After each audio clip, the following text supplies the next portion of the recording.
Y estamos ya en nuestros estudios con Alicia Barco, y es experta en redes sociales, para hablar con nosotros sobre el fenómeno digital de cara al 2026. Alicia, ¿cómo estás? ¿Qué tal? Muy buenos días, Alfonso. Un placer. Quería empezar preguntándote por cómo ves tú el impacto de los medios, ¿no? Yo creo que desde las elecciones de 2011 vimos la influencia de Twitter, ¿no? Dentro de los candidatos, dentro de los electores, pero conforme pasan los años pareciera que cada vez la influencia es más, ¿no? Yo te quería preguntar, ¿este 2026 se puede afirmar que la elección va a tener como epicentro las redes sociales? Sí, definitivamente las redes sociales hoy forman parte de esta visión 360 de las campañas electorales, pero digamos que como experta en marketing digital y analista política de todo este contexto de marketing digital político, que es el nuevo escenario, debo decir que aquí no se trata de ganar seguidores, sino de entender esta estructura de poder, de cómo funciona el algoritmo dentro de las plataformas. Eso es fundamental, porque no se trata entonces de yo conseguir la mayor cantidad de followers, la mayor cantidad de seguidores, ni la mayor cantidad de likes, sino de cómo me rebota el algoritmo. Sí, y bueno, estamos en los 20 primeros años del siglo XXI y sin duda hay también una transformación en el marketing político tradicional a un marketing político digital. La nueva plaza pública digital son las redes sociales, los podcasts, los influencers, ¿no es cierto? Son medios ya de comunicación que tienen otros formatos de entrevista, ¿no? Donde el podcast, por ejemplo, es una comunicación cercana, empática, donde yo conozco al candidato más humano, quizás, más humano, sus hobbies, qué le gusta.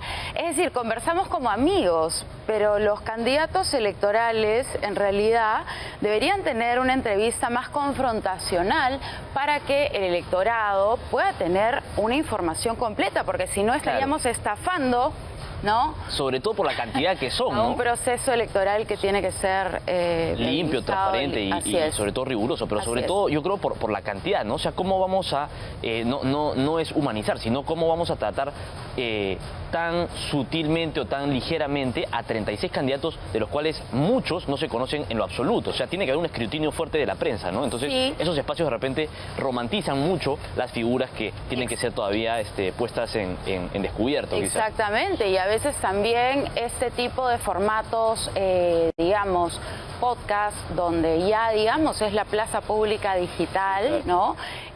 También tienen cierto riesgo, ¿no? Que es el de la superficialidad.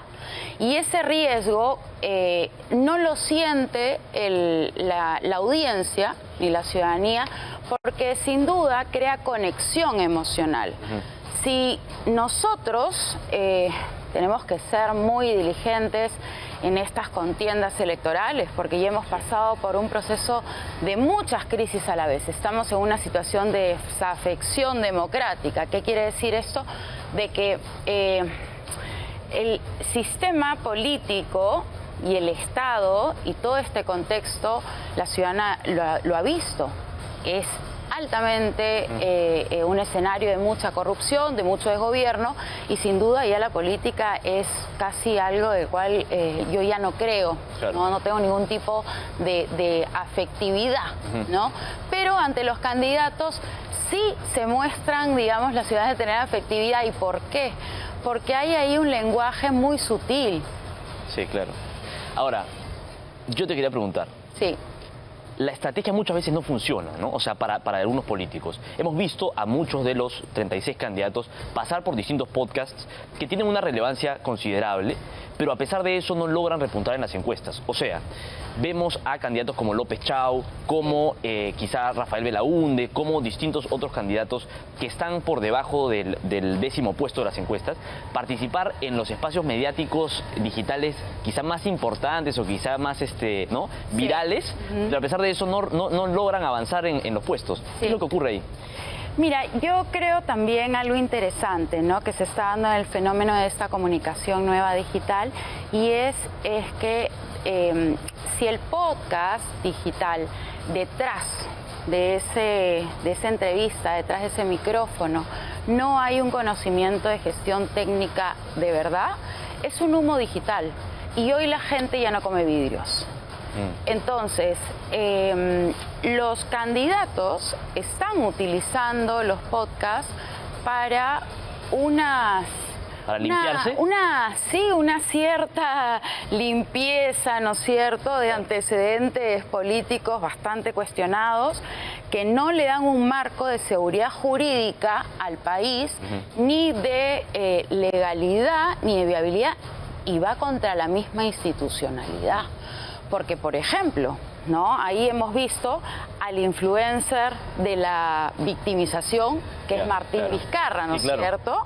Que ha tenido una estrategia digital bien elaborada detrás suyo, ¿no? Claro, pero es que, ¿qué sucede? Que tanto en TikTok como en Twitter, el algoritmo de la indignación, del conflicto, de la fricción, es premiado.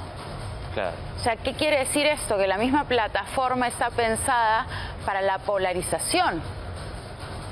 Entonces, esa indignación, ay, pobrecito, que no, yo que sí, pero hay que tener presente que quien no respeta las instituciones de un país no tiene ni por qué ser, digamos, candidato a las elecciones. Luego tenemos ahí a un López Chau, ¿no es cierto?, que puede ser, sí, digamos, una persona con cierto prestigio académico, pero tiene el riesgo de que no tiene un respaldo técnico. Y algo que también es importante mencionar, y es que el voto juvenil no es tonto tampoco. Ellos están buscando, sí, no solo una clase magistral, escuchar para aprender, porque el profesor siempre instruye, ¿no es cierto?, sino también está esperando un candidato gestor con una experiencia técnica. Precisamente sobre eso yo te quiero preguntar, y creo que es una pregunta bastante difícil. Sí. ¿Cómo ganas hoy en día al público juvenil? ¿Cómo se gana a mi generación, que es la de 18 a 35 años, que son los más distantes a la política y a todo lo que está pasando, y les gusta la idea fuerza, el trending, el viral? ¿Cómo ganan un candidato como, no sé, los más viejos, los más distantes a todo eso? ¿Cómo llegan a ese público muy lejano, no? Sí, yo creo que a los, digamos, ciudadanos jóvenes no se les gana con bailes como ellos, no se les gana con el lenguaje. Como ya hemos visto en 2021, ¿no?, que tratan de hacer los bailes. Los candidatos políticos creen que tienen que ser jóvenes como ellos para ganarse el corazón de ellos. No, ese escenario es ridículo para los jóvenes, es más, se burlan de ellos. ¿Cómo se le gana al voto joven? Con autoridad, con conocimiento, con visión técnica, con visión estratégica hacia el país, con una imagen de gestor, como si el país fuera una realidad a la que hay que gestionar, es decir, un presidente gerente. Eso es algo que Gerí, por ejemplo, está intentando hacer. Está haciendo un marketing de predictibilidad para viabilizar la transición hacia las elecciones del 2026, porque él claramente sabe que no se va a quedar de por vida. Él sabe perfectamente que tiene que entregar la institucionalidad del país en orden y en seguridad, y la seguridad es su primer tema de su marketing de resultados y de evidencia. Claro. Entonces, Gerí no quiere ser un influencer, ni tampoco está buscando seguidores. Está buscando recuperar algo que es muy necesario en el país para poder tener tranquilidad, inversiones, desarrollo, economía, prosperidad. No hay país desarrollado sin estabilidad, como no lo hay sin unidad. Entonces, de alguna forma, Gerí está tratando de recuperar esta predictibilidad. ¿Qué es predictibilidad en el sentido de seguridad jurídica? Demostrar que las reglas del juego en el que yo estoy, como el gobierno, que el Estado sí funcione, y por eso se está yendo a sus operativos mostrando, lo hemos visto el 24 y el 25 de diciembre, donde ha colocado 50.000 policías en la seguridad en este contexto de Navidad, ¿no? Y entonces está tratando de mostrar eso. Es el marketing político del siglo XXI, que no está en las redes. O sea, no es un tema de capricho, es obligación. Es una obligación. No se puede candidatear hoy en día si no hay unas redes sociales o un equipo de community management bien elaborado y bien estructurado. Sí, y también pienso que los candidatos tampoco es que hayan empezado oficialmente sus campañas. Hoy vemos candidatos que quieren lavarse, sí, sus antecedentes políticos, ¿no?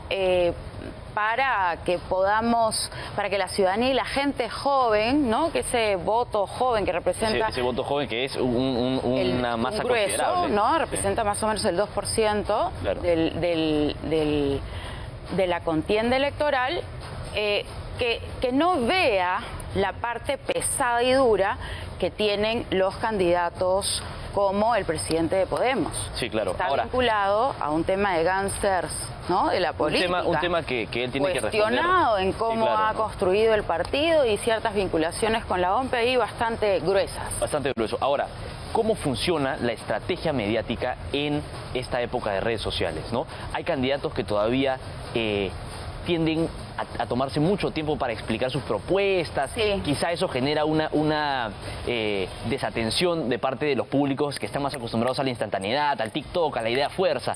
¿Cómo funciona más o menos ahorita la comunicación política efectiva? Ese es el gran riesgo de estos escenarios de comunicación digital sin pensamiento crítico. Yeah. ¿No? Entonces, ¿qué sucede? Que corremos el riesgo de pasarnos de una política tradicional de la cual heredamos, ¿no es cierto? Donde eran balconazos, discursos muy emotivos, muy esperanzadores, donde de repente se hacía queja al pasado, donde había este contacto, ¿no es cierto?, de plaza pública, a un formato largo, rápido, ágil, de videos de 20 segundos, de 15 segundos, claro. Y que es extraño que estos videos de 20 segundos creen muchísimo más impacto que una entrevista así como la que estamos hoy día. Sí, claro. Porque es parte de la dinámica, es parte de la atención, cómo funciona hoy en día, ¿no? Eso, la economía de la atención. Yo me imagino que ahora una habilidad que tiene que tener todo político es poder explicar sus propuestas, ¿no? Para inseguridad ciudadana, para salud pública, para educación, en 20 segundos, en 30 segundos, en un minuto. No puede excederse eso, ¿no? Incluso para televisión, porque hoy en día por la cantidad de candidatos, la agilidad en las entrevistas va a tener que ser bastante célere. ¿Es esta una nueva habilidad que tienen que adquirir ellos con respecto a los debates, a las entrevistas, al contenido mismo de redes sociales? Por supuesto, algo contundente como candidato a las elecciones presidenciales, al Congreso, al Senado, es la visión técnica. Uno tiene que tener propuestas de solución al país. Hay temas importantes de agenda. Sean explicadas rápidamente, ¿no? Por supuesto, economía, gobernabilidad, salud, seguridad ciudadana, empleo, trabajo, economía. ¿Cuáles son las propuestas de estos candidatos? Muy aparte de que me muestres al candidato bailando en TikTok. Señor candidato, ¿usted qué propone al país? Si tú me preguntaras a mí, Alfonso, ¿cuáles son las características que un candidato electoral debe tener para que tenga la decencia de liderar un país? Yo te diría que son 3. Uno, un perfil íntegro, una hoja de vida limpia, una vida transparente, coherente, ¿no? Y que no tenga ninguna vinculación a procesos judiciales pasados, ni que tenga vinculación a las minerías ilegales. Eso como una característica. Segunda característica, de todas maneras, gestión, que tiene que tener una experiencia técnica, un conocimiento, como por ejemplo de saber de gestión pública, cómo nosotros vamos a administrar los presupuestos para poder tener esta gobernabilidad. Sí. Y la otra característica es que tiene que tener habilidades políticas, diálogo, conexión, escuchar. ¿Cuántos de los candidatos que vemos han ido al Perú del sur, donde poco, ¿no? la Realmente. zona más olvidada de este país? Muy bien, muy bien. Es un tema muy interesante, Alicia, te agradecemos mucho por el espacio y estamos seguros que vamos a estar todavía atentos y aprendiendo mucho de cómo es que va a ser el movimiento en los próximos meses, ¿no?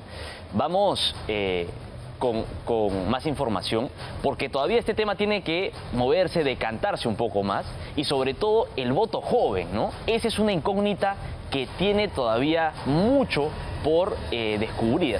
¿Por qué? Porque esta población de 18 a 35 años está muy distante a la política nacional y a la realidad del país, ¿no?